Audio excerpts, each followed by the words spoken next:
Hello students, നമ്മൾ ഇന്ന് വീഡിയോയിൽ ഡിസ്കസ് ചെയ്യാൻ പോകുന്നത് ഡിപ്പാർട്ട്മെന്റൽ അക്കൗണ്ടിന്റെ അൺറിയലൈസ്ഡ് പ്രോഫിറ്റ് ഇൻ ക്ലോസിംഗ് സ്റ്റോക്കിനെ പറ്റിയാണ്. എൻ്റെ എല്ലാ ക്ലാസ്സുകളും നിങ്ങൾക്ക് കിട്ടുവാനായി ചാനൽ സബ്സ്ക്രൈബ് ചെയ്യുക. പുതിയ വീഡിയോയുടെ നോട്ടിഫിക്കേഷൻ കിട്ടുവാനായി ബെൽ ഐക്കൺ പ്രസ് ചെയ്യുക. എൻ്റെ ക്ലാസ് നിങ്ങൾക്ക് യൂസ്ഫുൾ ആയെങ്കിൽ വീഡിയോ ലൈക്കും ഷെയറും ചെയ്യുക. Illustration 7 unrealised profit in closing stock. അതായത് അൺറിയലൈസ്ഡ് എന്ന് വെച്ചാൽ ക്ലോസിംഗ് സ്റ്റോക്കിൽ പ്രോഫിറ്റ് ഇൻക്ലൂഡ് ചെയ്തിട്ടുണ്ട്, അത് നമ്മൾ വെളിപ്പെടുത്തിയിട്ടില്ല. അപ്പൊ അത് നമ്മൾ ഫൈൻഡ് ഔട്ട് ചെയ്യണം ഈ പ്രോബ്ലത്തിൽ, ഈ ഡിപ്പാർട്ട്മെന്റ് അക്കൗണ്ടില്. അപ്പൊ ഇവിടെ ഒരു ഡിപ്പാർട്ട്മെന്റിൽ നിന്ന് മറ്റൊരു ഡിപ്പാർട്ട്മെന്റിലേക്ക് ഗുഡ്സ് ട്രാൻസ്ഫർ ചെയ്യുമ്പോൾ പുറത്തെ ഒരു വ്യക്തിക്ക് നമ്മൾ ഗുഡ്സ് സെയിൽ ചെയ്യുന്ന അതേ പാറ്റേണിലാണ് നമ്മൾ ഗുഡ്സ് ട്രാൻസ്ഫർ ചെയ്യുന്നത്. അപ്പോ നമ്മൾ പുറത്തൊരു വ്യക്തിക്ക് വിൽക്കാൻ നേരത്ത് അതിൻ്റെ അകത്ത് കോസ്റ്റ് പ്ലസ് പ്രോഫിറ്റ് ഉണ്ടായിരിക്കും. അതേപോലെ തന്നെയായിരിക്കും ഒരു ഡിപ്പാർട്ട്മെന്റിൽ നിന്ന് മറ്റൊരു ഡിപ്പാർട്ട്മെന്റിലേക്ക് ഗുഡ്സ് ട്രാൻസ്ഫർ ചെയ്യുമ്പോഴും സംഭവിക്കുന്നത്. പ്രോഫിറ്റ് പ്ലസ് കോസ്റ്റും കൂടി ഇൻക്ലൂഡ് ചെയ്തിട്ട് ട്രാൻസ്ഫർ ചെയ്യുന്നു. പക്ഷെ അവിടുത്തെ ഒരു പ്രശ്നം എന്ന് വെച്ചാൽ ഈ ട്രാൻസ്ഫർ ചെയ്യുന്ന ഗുഡ്സ് എല്ലാം വിറ്റ് പോകണമെന്നില്ല. അതില് കുറച്ച് ഗുഡ്സ് സെയിൽ ചെയ്യാതെ വന്നാൽ, അതായത് വിൽക്കാതെ വന്നാൽ ആ സ്റ്റോക്ക് അത് ക്ലോസിംഗ് സ്റ്റോക്ക് ആയിട്ട് അത് കിടക്കും. അപ്പൊ ആ ക്ലോസിംഗ് സ്റ്റോക്കില് ആക്ച്വലി അതിന്റെ വില അത്രയും ആയിരിക്കില്ല, കാരണം അതിൻ്റെ അത് പ്രോഫിറ്റ് ഇൻക്ലൂഡ് ചെയ്തിട്ടുണ്ടാവും. അപ്പൊ നമ്മൾ എക്സാക്ട് പ്രോഫിറ്റ് ഡിപ്പാർട്ട്മെന്റ് അക്കൗണ്ടിൽ കണ്ടുപിടിക്കണമെങ്കിൽ ആ റിയലൈസ്, അതായത് നമ്മൾ ആഡ് ചെയ്ത പ്രോഫിറ്റ് അതിൻ്റെ അകത്തിൽ നിന്ന് എടുത്തു മാറ്റുന്ന ഒരു സിസ്റ്റമാണ് നമ്മൾ പഠിക്കാൻ പോകുന്നത്. നമുക്ക് നോക്കാം, ഈ പ്രോബ്ലം ചെയ്യുമ്പോഴേക്ക് ക്ലിയർ ആയിക്കോളും. ഇവിടെ നമ്മളോട് പറയുന്നത്, ഞാൻ പ്രോബ്ലം ഒന്ന് റീഡ് ചെയ്യാം. From the following balances extracted from the books of mister Bharatlal prepare departmental trading and profit and loss account in columnar for the year ended 31st March 2017 and balance sheet as on that date. ഇവിടെ നമുക്കൊരു trial balance ആണ് തന്നിരിക്കുന്നത്. Trial ബാലൻസിൽ നമുക്ക് കണ്ടോ, capital നമുക്ക് 1 lakh ഉണ്ട്. പിന്നെ opening stock department എയിലും ബിയിലും നമുക്ക് സെപ്പറേറ്റ് തന്നിട്ടുണ്ട്, 6,000 8,000. പർച്ചേസസ് ഡിപ്പാർട്ട്മെന്റ് എയിലും ബിയിലും നമുക്ക് 1,80,000 2,84,000 തന്നിട്ടുണ്ട്. ഈച്ച് ഡിപ്പാർട്ട്മെന്റിന്റെ പർച്ചേസ് ആണ് തന്നിരിക്കുന്നത്. പിന്നെ sales department A department B 4 lakh 6,40,000 അത് തന്നിട്ടുണ്ട്. പിന്നെ land and building, plant and machinery, furniture അത് 1,60,000 85,000 5,000 നമുക്ക് തന്നിട്ടുണ്ട്. പിന്നെ salaries department A 80,000 department B 65,000. Insurance department A 30,000 department B 55,000. General expense 60,000. Then sundry debtors 45,000. Sundry creditors നമുക്ക് തന്നിരിക്കുന്നത് 20,000 ആണ്. Drawings 35,000, cash at bank 62,000. അങ്ങനെ ട്രയൽ ബാലൻസിന്റെ ഡെബിറ്റും ക്രെഡിറ്റും ഈക്വൽ ആണ് 11,60,000. ഇനി താഴെ അഡ്ജസ്റ്റ്മെന്റ്സ് നമുക്ക് നോക്കാം. 4 അഡ്ജസ്റ്റ്മെന്റ്സ് ആണ് നമുക്ക് ഇവിടെ തന്നിരിക്കുന്നത്. അപ്പൊ ഫസ്റ്റ് അഡ്ജസ്റ്റ്മെന്റ്സിൽ first one, closing stock of department A is 26,000. Department എയിലെ ക്ലോസിംഗ് സ്റ്റോക്ക് എന്ന് പറയുന്നത് 26,000 ആണ്. Including goods from department B 8,000 at a cost to department. അതായത് 8,000 റുപ്പീസിന്റെ ഗുഡ്സ്, ഈ 26,000 8,000 റുപ്പീസിന്റെ ഗുഡ്സ് ഡിപ്പാർട്ട്മെന്റ് ബിയുടേതാണ്. പക്ഷെ ഗുഡ്സ് ട്രാൻസ്ഫർ ചെയ്തപ്പോ എയില് വന്നിട്ടുണ്ട്, പക്ഷെ അത് വിറ്റ് പോയിട്ടില്ല. അതേപോലെ and closing stock of department B is 52,000 including goods from department A 18,000. അതായത് ബിയില് 52,000ന്റെ ക്ലോസിംഗ് സ്റ്റോക്ക് ഉണ്ട്, അതില് എയുടെ സ്റ്റോക്ക് എന്ന് പറയുന്നത് 18,000 ആണ്. അത് രണ്ടും കൂടി ആഡ് ചെയ്യുമ്പോൾ 52,000 വരുന്നു, ഇൻക്ലൂഡ് ചെയ്തിട്ടുണ്ടെന്നാ പറയും. ഇനി അടുത്തത് opening stock of department A department and B include goods, the value rupees 2,000 and 3,000 take from department B and A respectively at the cost to transfer departments. Third one, during the year, department A transferred goods to department B. The value rupees 40,000. ഈ കാലയളവില് ഈ വർഷത്തില് ബിക്ക് കൊടുത്തിരിക്കുന്ന ഗുഡ്സിന്റെ അളവെന്ന് പറയുന്നത് value എന്ന് പറയുന്നത് 40,000 ആണ്. And department B transferred to goods department അതേപോലെ ബിയും എയിലേക്കും ട്രാൻസ്ഫർ ചെയ്തിട്ടുണ്ട്. The value rupees 60,000 both at market price to transfer department. രണ്ടും ചെയ്തിരിക്കുന്നത് മാർക്കറ്റ് പ്രൈസിലാണ് അവർ ചെയ്തിരിക്കുന്നത്. Fourth one, depreciate plant and machinery by 10% and furniture by 20%. Okay, ഇനി നമ്മൾ ആൻസറിലേക്ക് കിടക്കാം. അപ്പൊ ആൻസറിൽ കിടക്കുമ്പോൾ നമ്മൾ Bharatlal departmental trading and profit and loss account for the year ending 31st March 2017. അപ്പോൾ ഇവിടെ നമ്മൾ സാധാരണ ഫൈനൽ അക്കൗണ്ട്സ് ചെയ്യുന്ന പോലെ trading and profit and loss account ചെയ്യുന്ന അതേ പാറ്റേണിൽ തന്നെ നമുക്ക് ചെയ്യാം. ഒരു ചെറിയ വ്യത്യാസം എന്ന് പറയുന്നത് ഡിപ്പാർട്ട്മെന്റ് എയും ഡിപ്പാർട്ട്മെന്റ് ബിയും ഉണ്ട്. അപ്പൊ രണ്ട് എമൗണ്ട് കോളങ്ങൾ നമ്മൾ പ്രൊവൈഡ് ചെയ്യാം, ഡെബിറ്റ് സൈഡ്. അതേപോലെ ക്രെഡിറ്റ് സൈഡും രണ്ട് എമൗണ്ട് കോളങ്ങൾ എക്കും ബിക്കും സെപ്പറേറ്റ് പ്രൊവൈഡ് ചെയ്യാം. കാരണം ഓരോ ഡിപ്പാർട്ട്മെന്റിന്റെ കോസ്റ്റ് നമുക്ക് തിരിച്ചറിയാൻ വേണ്ടിയിട്ടാണ്. അപ്പൊ ഇനി നമുക്ക് നോക്കാം. ഇവിടെ നമ്മൾ ഫസ്റ്റ് ട്രേഡിംഗ് അക്കൗണ്ടിലെ ഫസ്റ്റ് ഐറ്റംസ് എന്ന് പറയുന്നത് ഡെബിറ്റ് സൈഡിൽ ഓപ്പണിംഗ് സ്റ്റോക്ക് ആണ്. അപ്പൊ 6,000 8,000 നമ്മളിവിടെ എടുത്തെഴുതുക. ഇനി പർച്ചേസസ് നമുക്ക് 1,80,000 2,84,000 ഇവിടെ നമ്മൾ എടുത്തെഴുതുക. അതേപോലെ ക്രെഡിറ്റ് സൈഡ് നമ്മൾ സെയിൽസ് 4 lakh എയുടെ കോളത്തില് ബിയുടെ കോളത്തില് 6,40,000. ഓരോ ഡിപ്പാർട്ട്മെന്റിൽ തന്നിരിക്കുന്ന കോസ്റ്റ് അതുപോലെ എഴുതാം. ഇനി ഞാനിവിടെ കാണിക്കാം, നമുക്ക് ഇവിടെ ക്വസ്റ്റ്യനിൽ എങ്ങനെയാ വന്നിരിക്കുന്നത് നമുക്ക് നോക്കണ്ട. ഇവിടെ ഫസ്റ്റ് നമുക്ക് ഓപ്പണിംഗ് സ്റ്റോക്ക് വന്നിട്ടുണ്ട് ഡിപ്പാർട്ട്മെന്റ് എയുടെ ബിയുടെ, അതാണ് ഇപ്പൊ ഞാൻ അവിടെ എക്സ്പ്ലെയിൻ ചെയ്തത്. അത് എടുത്തെഴുതി. പർച്ചേസസ് കണ്ട 1,80,000 2,84,000 നമ്മൾ എടുത്തെഴുതി. ഇനി സെയിൽസ് നമ്മൾ ക്രെഡിറ്റ് സൈഡ് കൊണ്ട് 4 lakh 6,40,000 എഴുതി. ഇനി നമ്മൾ ഈ ഇതിൽ നോക്കേണ്ടത് ട്രേഡിംഗ് അക്കൗണ്ടിൽ എഴുതുന്ന എന്തെങ്കിലും ഐറ്റംസ് എന്താന്ന് നോക്കാം. ഈ തന്നിരിക്കുന്ന ട്രയൽ ബാലൻസിൽ ട്രേഡിംഗ് അക്കൗണ്ടിൽ പോസ്റ്റ് ചെയ്യുന്ന വേറെ ഐറ്റംസ് ഒന്നുമില്ല. പക്ഷെ കൂടാതെ നമുക്കൊരു ചെറിയ പ്രശ്നം എന്ന് വെച്ചാൽ ഇന്റർ ഡിപ്പാർട്ട്മെന്റ് ട്രാൻസ്ഫർ ഉണ്ട്. ഒരു ഡിപ്പാർട്ട്മെന്റ് ഒരു ഡിപ്പാർട്ട്മെന്റിൽ നിന്ന് മറ്റൊരു ഡിപ്പാർട്ട്മെന്റിലേക്ക് ട്രാൻസ്ഫർ ചെയ്തു. അപ്പൊ അങ്ങനെ ട്രാൻസ്ഫർ ചെയ്ത ഗുഡ്സ് 40,000 ബിയിൽ കിട്ടിയിട്ടുണ്ട്. അപ്പൊ കിട്ടിയവന് പർച്ചേസും കൊടുത്തവന് സെയിൽസും ആയിട്ട് ട്രീറ്റ് ചെയ്യും. അപ്പൊ ബിയുടെ പർച്ചേസ് കോളത്തിലും കാണിക്കാം, എയുടെ സെയിൽസ് കോളത്തിലും കാണിക്കാം. അതുപോലെ അത് എത്ര 40,000. അതേപോലെ ബി എക്കും കൊടുത്തിട്ടുണ്ട്. ബി കൊടുത്തിരിക്കുന്നത് 60,000 ആയിട്ട്. അപ്പൊ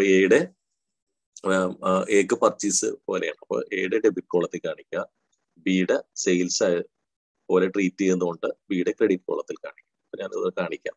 കണ്ട ഇവിടെ ഇന്റർ ഡിപ്പാർട്ട്മെന്റ് ട്രാൻസ്ഫർ എന്നും പറഞ്ഞ് എഴുതും. അപ്പോ എക്ക് 60,000 ബിയുടെ കയ്യിൽ നിന്ന് കിട്ടി. അപ്പൊ അത് പർച്ചേസ് ചെയ്ത പോലെ എയുടെ കോളത്തിൽ കാണിച്ചു. ഡിപ്പാർട്ട്മെന്റ് ബിക്ക് 40,000 എയുടെ കയ്യിൽ നിന്ന് കിട്ടി.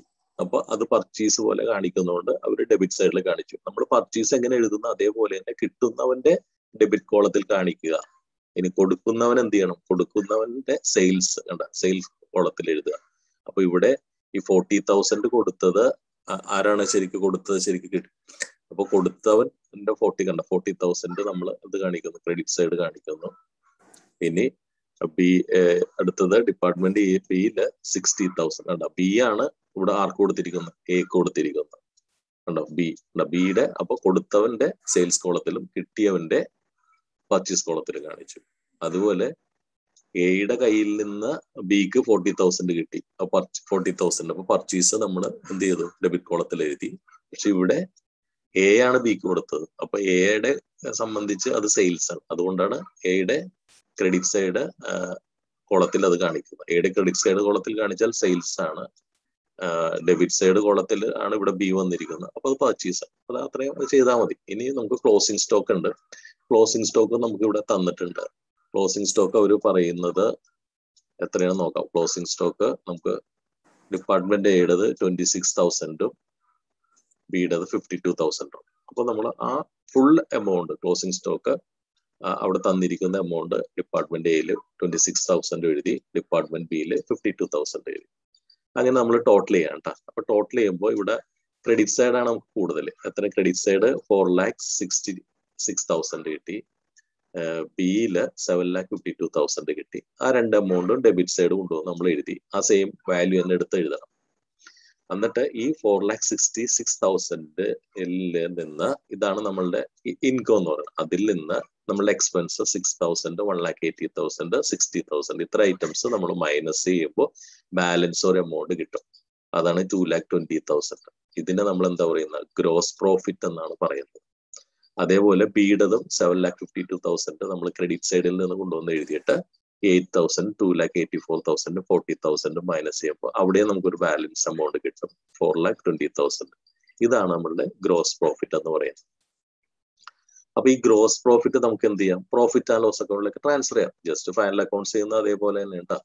അപ്പൊ ഗ്രോസ് പ്രോഫിറ്റ് നമ്മൾ ട്രാൻസ്ഫർ ചെയ്ത് കണ്ട, ഗ്രോസ് പ്രോഫിറ്റ് ബി പാർട്ടി എന്നും പറഞ്ഞ് എഴുതി. ആ കിട്ടിയിരിക്കുന്ന 2,20,000, 4,20,000 എടുത്ത് എഴുതി. ഇനി നമ്മൾ ഇവിടെ എഴുതേണ്ടത് വരുന്ന ഓരോ ഡിപ്പാർട്ട്മെന്റിലും വരുന്ന എക്സ്പെൻസ്, അത് പ്രോഫിറ്റ് ആൻഡ് ലോസ് അക്കൗണ്ടിൽ എഴുതേണ്ടത്. അപ്പൊ ഇവര് എഴുതിയിരിക്കുന്ന സാലറി ഇൻഷുറൻസ് ആണ്. നമുക്ക് സാലറി ഇൻഷുറൻസ് ആണ് ഇവിടെ നമ്മൾ കാണിച്ചിരിക്കുന്നത്. അപ്പൊ നമുക്ക് ഇവിടെ നോക്കാം ക്വസ്റ്റ്യനിൽ എന്തൊക്കെയുണ്ട് പ്രോഫിറ്റ് ആൻഡ് ലോസ് അക്കൗണ്ടിൽ എടുക്കേണ്ടത്. സാലറീസ് നമുക്ക് തന്നിട്ടുണ്ട്. ഡിപ്പാർട്ട്മെന്റ് എയിൽ 80,000, ഡിപ്പാർട്ട്മെന്റ് ബിയിൽ 65,000. അപ്പൊ ആ സാലറി അങ്ങോട്ട് എടുത്ത് എഴുതിയാൽ മതി. ഇനി നമുക്ക് വന്നിരിക്കുന്ന എക്സ്പെൻസ് എന്ന് പറയുന്നത് അടുത്തത് എന്താ പറഞ്ഞിരിക്കുന്നത്, സാലറിന് ഇൻഷുറൻസ് ആണ്. അപ്പൊ ഇൻഷുറൻസ് എന്താ പറഞ്ഞിരിക്കുന്നത് നോക്കാം. ഇൻഷുറൻസ് എങ്ങനെ തന്നിരിക്കുന്നത് നമുക്ക് നോക്കാം. ഇവിടെ ഇൻഷുറൻസും തൊട്ട താഴെ തന്നെ ഉണ്ട്. ഡിപ്പാർട്ട്മെന്റ് എയുടേത് 30,000ഉം ഡിപ്പാർട്ട്മെന്റ് ബിയുടേത് 55,000. ഇനി ഇൻകം സൈഡ് നമുക്ക് ഒന്നുമില്ല. അപ്പൊ അതുകൊണ്ട് നമുക്ക് എന്ത് ചെയ്യാം, നെറ്റ് പ്രോഫിറ്റ് എടുക്കാം. പക്ഷെ ഇവിടെ നെറ്റ് പ്രോഫിറ്റ് എടുക്കുന്നതിന് മുമ്പ് നമുക്ക് ഇവിടെ profit and loss account balance ചെയ്യുമ്പോൾ കിട്ടുന്നത് ഇവിടെ general profit and loss account കൂടി പ്രിപ്പയർ ചെയ്യാനുണ്ട്. അപ്പൊ നമ്മൾ ഇവിടെ പ്രിപ്പയർ ചെയ്യുന്നത് ഉണ്ടോ, ഇവിടെ ഈ ഇത് രണ്ട് ഐറ്റംസ് എഴുതിയിട്ട് നമ്മൾ 2,20,000 ക്രെഡിറ്റ് സൈഡ് കൂടുതലാണ്, ഡെബിറ്റ് സൈഡ് കൊണ്ടുവന്നിട്ട് 80,000, 30,000 മൈനസ് ചെയ്യുമ്പോൾ 1,10,000 ബാലൻസ് കിട്ടി. പണ്ടാണ് നമ്മൾ നെറ്റ് പ്രോഫിറ്റ് എന്ന് എഴുതണം. പക്ഷെ ഡിപ്പാർട്ട്മെന്റിലാവുമ്പോഴേക്ക് നമ്മൾ general profit and loss account prepare ചെയ്യാനുണ്ട്. അപ്പോൾ അതുകൊണ്ട് ഇത് ഈ എമൗണ്ട് നമ്മൾ ജനറൽ പി ആൻഡ് എൽ അക്കൗണ്ടിലേക്ക് ട്രാൻസ്ഫർ ചെയ്യും. അതുപോലെ നമുക്ക് ഇവിടെ ബിയുടേത് 4,20,000 ആണ്. അപ്പോൾ 4,20,000 ക്രെഡിറ്റ് സൈഡിൽ നിന്ന് ഡെബിറ്റ് സൈഡ് കൊണ്ടുവന്ന് 65,000ഉം 55,000 നമ്മൾ മൈനസ് ചെയ്തു. അപ്പൊ നമുക്ക് കിട്ടുന്നത് എത്രയാണ്, 3 lakh. അതും ജനറൽ പി ആൻഡിലേക്ക് ട്രാൻസ്ഫർ ചെയ്യും. ഇനി അടുത്ത സ്റ്റെപ്പ് ബാലൻസ് ഷീറ്റ് ചെയ്യുന്നതിന് മുമ്പ് നമ്മൾ general profit and loss account prepare ചെയ്യാം for the year end 31st March 2017. ഇനി നമുക്ക് ടോട്ടൽ എക്സ്പെൻസ് ആണ് നമ്മൾ ഫൈൻഡ് ഔട്ട് ചെയ്യാനുള്ളത്. അപ്പൊ നമ്മൾ ഈ CD ഉള്ളത് നമ്മൾ ഇങ്ങോട്ട് മാടി കണ്ടോ, ക്രെഡിറ്റ് സൈഡിലേക്ക് കൊണ്ടുവന്നു. By profit and loss department എയില് 1,10,000, പ്രോഫിറ്റ് ആൻഡ് ലോസ് ഡിപ്പാർട്ട്മെന്റ് ബിയില് 3 lakh. ഇവിടെ ഈ രണ്ട് കണ്ടുപിടിച്ച എമൗണ്ട് നമ്മൾ ഇങ്ങനെ ജനറൽ പ്രോഫിറ്റ് ആൻഡ് ലോസ് അക്കൗണ്ടിലേക്ക് നമ്മൾ ട്രാൻസ്ഫർ ചെയ്യുന്നത് മാത്രം. ഇനി നമ്മൾ കോമൺ ആയിട്ട് വരുന്ന എക്സ്പെൻസ് ജനറൽ എക്സ്പെൻസ് 60,000 ഉണ്ട്. അപ്പൊ ജനറൽ എക്സ്പെൻസ് നമുക്ക് ഇവിടെ തന്നിട്ടുണ്ട്. കണ്ടോ, ജനറൽ എക്സ്പെൻസ് 60,000 നമുക്ക് ക്വസ്റ്റ്യനിൽ തന്നിട്ടുണ്ട്. കണ്ടോ, ജനറൽ എക്സ്പെൻസ് 60,000 നമുക്ക് തന്നിട്ടുണ്ട്. അതെടുത്ത് നമ്മൾ എഴുതി. അതാണ് നമ്മൾ ഇവിടെ ജനറൽ പി ആൻഡിൽ കണ്ട 60,000 എടുത്ത് എഴുതിയത്. ഇനി ഡിപ്രീസിയേഷൻ, അതായത് അഡ്ജസ്റ്റ്മെന്റ്സിൽ വരുന്ന ഡിപ്രീസിയേഷൻ. അപ്പോൾ അസറ്റ് എല്ലാം സെപ്പറേറ്റ് തന്നേക്കുന്നത് ടോട്ടൽ അസറ്റ് ആണ് നമുക്ക് തന്നിരിക്കുന്നത്. അപ്പൊ നമുക്ക് ക്വസ്റ്റ്യനിൽ നോക്കാം എന്തൊക്കെയാണ് അഡ്ജസ്റ്റ്മെന്റ്സ് എന്ന് നോക്കാം. ഇവിടെ depreciate plant and machinery 10%, furniture 20%. അപ്പോൾ പ്ലാന്റ് ആൻഡ് മെഷീനറിയുടെ 10%, ഫർണിച്ചറിന്റെ 20% കാണാം. അപ്പൊ നമുക്ക് നോക്കാം. ഇവിടെ പ്ലാന്റ് ആൻഡ് മെഷീനറി എന്ന് പറയുന്നത് നമുക്ക് 85,000 ആണ്. അപ്പൊ 85,000ന്റെ 10% എന്ന് പറയുമ്പോൾ നമുക്ക് ഒരു 0 കട്ട് ചെയ്താൽ മതി. അതായത് 8,500 ആണ് അവിടെ വരുന്നത്. ഫർണിച്ചറിന്റെ 20%, അപ്പൊ 10% എന്ന് പറയുമ്പോൾ ഒരു 0 കട്ട് ചെയ്യാം. അപ്പൊ നമുക്ക് 500 കിട്ടും. അപ്പൊ 10ന്റെ ഇരട്ടിയാണല്ലോ നമ്മൾ 20 എന്നല്ലേ പറഞ്ഞിരിക്കുന്നത്. അപ്പൊ 500ന്റെ ഇരട്ടി എന്ന് പറയുന്നത് 1000. അപ്പോൾ 1000 ആണ് ഫർണിച്ചറിന്റെ ഡിപ്രീസിയേഷൻ വരുന്നത്. ആ ഡിപ്രീസിയേഷനും ജനറൽ പ്രോഫിറ്റ് ആൻഡ് ലോസ് അക്കൗണ്ടിലേക്ക് നമുക്ക് പോസ്റ്റ് ചെയ്യാം. കണ്ട, ഡിപ്രീസിയേറ്റ് പ്ലാന്റ് ആൻഡ് മെഷീനറി 8500, അതായത് 85,000 ഇൻറ്റു 10 ഡിവൈഡഡ് ബൈ 100. അപ്പോഴാണ് ഇത് കിട്ടുന്നത്. ഫർണിച്ചറിൻ്റെത് നമുക്ക് കിട്ടുന്നത് 5,000 ഇൻറ്റു 20 ഡിവൈഡഡ് ബൈ 100, അപ്പോൾ 1000 കിട്ടി. അപ്പൊ ടോട്ടൽ നമുക്ക് ഡിപ്രീസിയേഷൻ 9,500 ആണ്. ഇനി ആണ് നമ്മൾ ശ്രദ്ധിക്കേണ്ടത് provision for unrealised profit stone stock. അതായത് വിൽക്കാത്ത ഗുഡ്സിന്റെ സ്റ്റോക്കിന്റെ പ്രോഫിറ്റ് നമ്മൾ എടുത്ത് മാറ്റണം. അത് ഓൾറെഡി അവിടെ ഇൻക്ലൂഡ് ചെയ്ത് കിടപ്പുണ്ട്. ക്ലോസിംഗ് സ്റ്റോക്ക് എഴുതിയപ്പോഴേക്ക് നമ്മളിവിടെ കാണാൻ സാധിക്കും. കണ്ട, ഈ ക്ലോസിംഗ് സ്റ്റോക്കിൽ ഇൻക്ലൂഡ് ചെയ്ത് കിടപ്പുണ്ട് എയുടെയും ബിയുടെയും സ്റ്റോക്ക്. അപ്പൊ അതില് അവര് വിൽക്കും. ഒരു ഡിപ്പാർട്ട്മെന്റിൽ നിന്ന് മറ്റൊരു ഡിപ്പാർട്ട്മെന്റിലേക്ക് ട്രാൻസ്ഫർ ചെയ്യുമ്പോൾ എന്താ ചെയ്യുന്നത്, അവര് പ്രോഫിറ്റ് കൂടി ഇൻക്ലൂഡ് ചെയ്താണ് ട്രാൻസ്ഫർ ചെയ്തേക്കുന്നത്. പക്ഷെ വിറ്റ് പോകാത്തതുകൊണ്ട് ആ പ്രോഫിറ്റ് നമ്മൾ അവിടെ നിന്ന് എടുത്ത് മാറ്റിയാലേ കൃത്യമായിട്ട് നമുക്ക് ആൻസർ കിട്ടുള്ളൂ. അത് കറക്റ്റ് നെറ്റ് പ്രോഫിറ്റ് നമുക്ക് കിട്ടുള്ളൂ. അപ്പൊ അതിന്റെ ഒരു വർക്കിംഗ് നോട്ട്സ് ഉണ്ട്, അത് കണ്ടുപിടിക്കാനായിട്ട്. അപ്പൊ താഴെ ഞാൻ ഈ ബാലൻസ് ഷീറ്റിന് താഴെ ഇവർ പറഞ്ഞിട്ടുണ്ട്. ഇവിടെ no adjustments is required for unrealised profit on opening stock as there are valued at cost to transfer department and not at a cost to transfer department. അപ്പോൾ ഓപ്പണിംഗ് സ്റ്റോക്കിന്റെ വേണ്ട, പിന്നെ ക്ലോസിംഗ് സ്റ്റോക്കിന്റെ മാത്രം പ്രൊവിഷൻ ഫോർ അൺറിയലൈസ്ഡ് പ്രോഫിറ്റ് കണ്ടാൽ മതി എന്നാണ് നമ്മളോട് പറഞ്ഞിരിക്കുന്നത്. അപ്പൊ നമുക്ക് നോക്കാം. Rate of gross profit of department A. Percentage of gross profit കണ്ടുപിടിക്കാനുള്ള ഇക്വേഷൻ എന്ന് പറയുന്നത് gross profit divided by sales into 100 ആണ്. Gross profit divided by sales into 100 ആണ്. പക്ഷെ ഇവിടുത്തെ സെയിൽസ് എന്ന് പറയുമ്പോൾ നമ്മൾ നോക്കേണ്ടത് എന്ത് നോക്കണം ശരിക്കും, അതായത് സ്വന്തം സെയിലും നോക്കണം. പിന്നെ നമ്മൾ എന്ത് ചെയ്യണം, ഇന്റർ ഡിപ്പാർട്ട്മെന്റിൽ നമ്മൾ സെയിൽ നടത്തിയിട്ടുണ്ടെങ്കിൽ അതും കൂടി അതിനോട് ആഡ് ചെയ്യണം. അപ്പൊ സ്വന്തം സെയിലും നോക്കണം, വേറൊരു ഡിപ്പാർട്ട്മെന്റിലേക്ക് നമ്മൾ ഗുഡ്സ് കൊടുത്തിട്ടുണ്ടെങ്കിൽ അതും സെയിൽസ് ആയിട്ട് ട്രീറ്റ് ചെയ്തിട്ട് അതും കൂടി ആഡ് ചെയ്യണം. അപ്പോഴേ നമുക്ക് ടോട്ടൽ സെയിൽസ് കിട്ടുള്ളൂ. അപ്പോൾ അതുപോലെ ബിയുടെ റേറ്റ് ഓഫ് ഗ്രോസ് പ്രോഫിറ്റ് നമ്മൾ ഇവിടെ 4,20,000 ഡിവൈഡഡ് ബൈ 6,40,000 പ്ലസ് 60,000. അപ്പോൾ ഈ 6,40,000 എന്ന് പറയുന്നത് ബിയുടെ സെയിലാണ്. പിന്നെ ഈ 60,000 എങ്ങനെ വന്നു എന്നുള്ള അത് ഇന്റർ ഡിപ്പാർട്ട്മെന്റ് സെയിലാണ്. നമുക്ക് നോക്കാം, ഞാൻ ജസ്റ്റ് ഒന്ന് കാണിക്കാം. അപ്പൊ നിങ്ങൾ ഇത്രയും ചെയ്താൽ മതി. ഇവിടെ കണ്ടോ, ഇവിടെ ഈ സെയിൽസിൽ കണ്ട 6,40,000 ഉണ്ട് സെയിൽസ്. ബിയുടേത് സ്വന്തം സെയിൽസും ഇന്റർ ഡിപ്പാർട്ട്മെന്റ് ട്രാൻസ്ഫറിൽ വന്ന അത് 60,000. അപ്പൊ ഈ രണ്ടും കൂടി ആഡ് ചെയ്യാം. അത് എയുടേത് 4 lakhും ഈ 40,000 സ്വന്തം സെയിലും പിന്നെ ട്രാൻസ്ഫർ ചെയ്ത് കൊടുത്ത സെയിലും. അപ്പൊ അതുകൂടി ആഡ് ചെയ്യാം. അങ്ങനെയാണ് ഇവിടെ ഈ എമൗണ്ട് കണ്ടോ, ഇവിടെ എത്ര വരുന്നത്, 2,20,000 ഡിവൈഡഡ് ബൈ 4,40,000 ഇൻറ്റു 100. അപ്പൊ 50%, 50% ലാഭത്തിലാണ് ഇവര് ഗുഡ്സ് വിൽക്കുന്നത്. അപ്പൊ 50% ആണ് റേറ്റ് ഓഫ് ഗ്രോസ് പ്രോഫിറ്റ് എന്ന് പറയുന്നത്. ഇനി ബിയുടേത് 4,20,000 ഡിവൈഡഡ് ബൈ 7 lakh. അപ്പൊ അവിടെ 60%, അവര് 60% ലാഭത്തിലാണ്. അതായത് 100 രൂപയുടെ ഗുഡ്സ് 40 രൂപ ചെലവായുള്ളെങ്കിൽ 60 രൂപ ലാഭം ഉണ്ടാക്കിയിട്ടാണ് അവർ എടുക്കുന്നത്. ഇനി അതിന്റെ കാൽക്കുലേഷൻ പെർസെന്റേജ് നമുക്ക് ഓൾറെഡി കിട്ടിക്കഴിഞ്ഞു. ഇനി നമ്മൾ ചെയ്യേണ്ടത് value of goods from department B at market price. Market പ്രൈസിൽ വരുന്നത് നോക്കാം. ഇൻക്ലൂഡിങ് ക്ലോസിംഗ് സ്റ്റോക്ക് ഡിപ്പാർട്ട്മെന്റ് എയിൽ നമുക്ക് 8,000 ഉണ്ടെന്ന് പറയുന്നുണ്ട്. കണ്ടോ, അപ്പൊ 8,000 ഉണ്ടെന്നാണ് അവർ പറയുന്നത്. നമുക്ക് ജസ്റ്റ് ഞാൻ ആ ക്വസ്റ്റ്യൻ ഒന്ന് കാണിക്കാം. കണ്ടോ, ഇവിടെ നോക്കിയേ, എയുടെ ഡിപ്പാർട്ട്മെന്റിൽ 26,000 ഗുഡ്സ്, 26,000 ഗുഡ്സില് ബിയുടേത് 8,000ന്റെ ഉണ്ട്.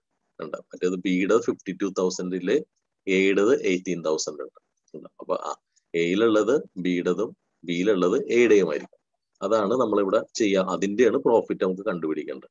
അപ്പൊ നമ്മൾ എടുത്തു department 8 including closing stock of department 8,000. അപ്പൊ 8,000 എടുത്തപ്പോ എയുടെ ക്ലോസിംഗ് സ്റ്റോക്കിൽ നിന്നാണ് എയുടെ ക്ലോസിംഗ് സ്റ്റോക്കിൽ ബിയുടെ ആണ് എടുക്കുന്നത്. അപ്പൊ അതുകൊണ്ടാണ് ഇവിടെ ബിയുടെ പെർസെന്റേജ് 60% എടുത്തിരിക്കുന്നത്. 8,000 ഇൻറ്റു 60 ഡിവൈഡഡ് ബൈ 100. എയുടെ കയ്യിലാണ് സ്റ്റോക്ക് കിടക്കുന്നതെങ്കിൽ അത് ബിയുടെ സ്റ്റോക്കാണ്. അപ്പൊ ബിയുടെ ലാഭത്തിന്റെ പെർസെന്റേജ് ആണ് നമ്മൾ എടുക്കേണ്ടത്. അപ്പൊ അതിട്ട് ചെയ്യുമ്പോൾ നമുക്ക് എത്ര കിട്ടും, 4,800 കിട്ടുന്നത്. അപ്പൊ ഇത്രയുമാണ് 8,000ല് ഇത്രയുമാണ് പ്രോഫിറ്റ് എടുക്കുന്നത്. അതായത് അതിന്റെ വില യഥാർത്ഥത്തിൽ 3,200 ഉള്ളു. പക്ഷെ 4,800 പ്രോഫിറ്റും കൂടി ആഡ് ചെയ്തിട്ടാണ് വിൽക്കുന്നത്. വിൽക്കാത്തത് കൊണ്ടാണ് അത് ക്ലോസിംഗ് സ്റ്റോക്കിൽ ആ വാല്യൂ പെട്ടിരിക്കുന്നത്. അത് മാറ്റാനായിട്ടാണ് നമ്മൾ ഈ എമൗണ്ട് ഫൈൻഡ് ഔട്ട് ചെയ്തത്. ഇനി അടുത്ത നോക്കിയാൽ value of goods received department A at market price. അപ്പോ ബിയുടെ ക്ലോസിംഗ് സ്റ്റോക്ക് 52,000 ആണ്. അതിൽ 52,000 18,000 ആരുടെയാണ് ശരിക്കും? എയുടെ. അപ്പൊ എയുടെ പ്രോഫിറ്റ് ആണ് എടുക്കേണ്ടത്. എയുടെ ഗുഡ്സ് ആയതുകൊണ്ട് എയുടെ പ്രോഫിറ്റ് 50%. അപ്പൊ 18,000 ഇൻറ്റു 50 ഡിവൈഡഡ് ബൈ 100 എന്ന് പറയുമ്പോൾ 9,000. അപ്പൊ പകുതി പ്രോഫിറ്റ് ലാഭമാണ് ശരിക്കും ഇതിന്റെ വില 9,000 ഉള്ളൂ. ആ 9,000 ബാക്കി 9,000 കൂടി പ്രോഫിറ്റ് ആഡ് ചെയ്തിട്ടാണ് ഇവർ സെയിൽ ചെയ്യുന്നത്. അതുപോലെ തന്നെയാണ് ഒരു ഡിപ്പാർട്ട്മെന്റിൽ നിന്ന് മറ്റൊരു ഡിപ്പാർട്ട്മെന്റിലേക്ക് അവർ ട്രാൻസ്ഫർ ചെയ്യുന്നത്. ഇനി provision to be made for unrealised profit on closing stock എന്ന് പറയുമ്പോൾ ടോട്ടൽ ആണ് നമ്മൾ എടുക്കേണ്ടത്. 4,800 പ്ലസ് 9,000 ഈസ് ഈക്വൽ ടു 13,800 ആണ് അൺറിയലൈസ്ഡ് പ്രോഫിറ്റ്. നമ്മൾ ഓട്ടോമാറ്റിക് ആയിട്ട് പ്രോഫിറ്റ് കൂടി കിടക്കണം. അതായത് വിറ്റാലും മാത്രമേ ഇത് എഫക്റ്റ് ആവുള്ളായിരുന്നു. വിൽക്കാത്തത് കൊണ്ടാണ് ഈ പ്രശ്നങ്ങളൊക്കെ വന്നത്. അപ്പൊ നമുക്ക് എന്ത് ചെയ്യാം? ഇവിടെ നമുക്ക് ഡിപ്പാർട്ട്മെന്റൽ അക്കൗണ്ടിൽ വേണ്ട provision on stock department A 4,800, department B 9,000, അങ്ങനെ 13,800 നമുക്ക് ഇവിടെ കിട്ടി. ഇനി ആസ് യൂഷ്വൽ നമ്മൾ ചെയ്യണോട്ട് തന്നെ പ്രോഫിറ്റ് എടുക്കുക.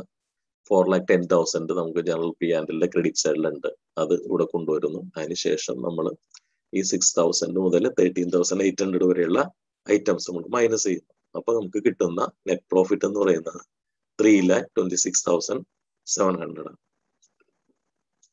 ഇനി ഇത് അപ്പൊ ഇത് കിട്ടിക്കഴിഞ്ഞാൽ എനിക്ക് നേരിട്ട് ബാലൻസ് ഷീറ്റിലേക്ക് പോവാം. അപ്പൊ ബാലൻസ് ഷീറ്റ് എന്ന് പറയുമ്പോൾ നമുക്ക് ഇവിടെ ക്യാപിറ്റൽ കോമൺ ആയിട്ടാണ് നമുക്ക് തന്നിരിക്കുന്നത്. അപ്പൊ Bharatlal balance sheet as at 31st March 2017. Left side liability, right side assets. ഇവിടെ ഡെബിറ്റും ക്രെഡിറ്റും ഇല്ല. അതൊക്കെ അറിയാം, നമ്മൾ അക്കൗണ്ട് പഠിച്ചിട്ടുള്ള. അപ്പൊ ക്യാപിറ്റൽ നമുക്ക് ക്വസ്റ്റ്യനിൽ 1 lakh തന്നിട്ടുണ്ട്. ഇപ്പൊ കണ്ടുപിടിച്ച നെറ്റ് പ്രോഫിറ്റ് കണ്ട, ഈ നെറ്റ് പ്രോഫിറ്റ് നമ്മൾ എന്ത് ചെയ്തു? നമ്മൾ ആഡ് ചെയ്തു. അതിനുശേഷം നമ്മൾ ലെസ് ഡ്രോയിങ്സും ക്വസ്റ്റ്യനിൽ തന്നിട്ടുണ്ട് സൺട്രി. അപ്പൊ ആ ഡ്രോയിങ്സ് 35,000 നെറ്റ് പ്രോഫിറ്റ് ഇത് മൈനസ് ചെയ്തു. അപ്പൊ 3,91,700 കിട്ടി. പിന്നെ സൺട്രി ക്രെഡിറ്റേഴ്സ്, അത് ലയബിലിറ്റി ആണ്. അപ്പൊ ലയബിലിറ്റി സൈഡിൽ ആ എമൗണ്ട് ട്രയൽ ബാലൻസ് നിന്ന് എടുത്തെഴുതാം. 20,000 കാണിച്ചു. ഇനി ഇവിടെ നമ്മൾ അവരെഴുതുന്നത് ലാൻഡ് ആൻഡ് ബിൽഡിംഗ് നമുക്ക് 1,60,000, അതിന് ഡിപ്രീസിയേഷൻ ഒന്നും ഉണ്ടായില്ല. അപ്പൊ ആ വാല്യൂ നമുക്ക് ട്രയൽ ബാലൻസിൽ നിന്ന് നേരിട്ട് എഴുതാം, അസറ്റ് സൈഡ് എഴുതാം. പ്ലാന്റ് ആൻഡ് മിഷനറി 85,000 ആയിരുന്നു.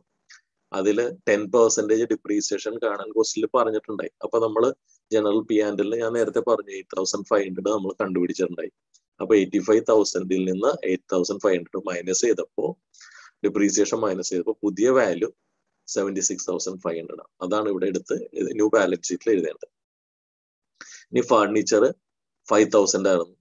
അതിന്റെ ഡിപ്രീസിയേഷൻ 20% ഉണ്ടായി. അത് നമ്മൾ കണ്ടുപിടിച്ചിട്ടുണ്ട്. 20% 1,000 ആണ്. ആ 5,000 നിന്ന് നമ്മൾ 1,000 മൈനസ് ചെയ്ത് എത്ര വന്നു? 4,000. അത് നമ്മൾ അവിടെ കാണിച്ചു.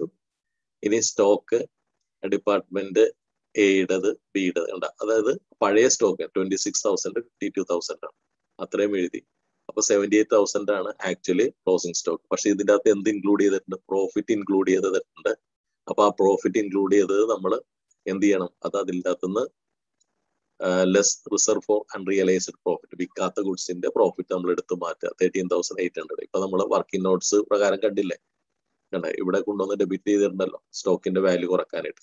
ഈ വർക്കിംഗ് നോട്ട്സ് പ്രകാരം പിടിച്ചിരിക്കുന്ന ഐറ്റംസ് ഇവിടെ അതാണ് നമ്മൾ ഇവിടെ എടുത്ത് കണ്ടുപിടിച്ച് അത് മൈനസ് ചെയ്യുന്നത്.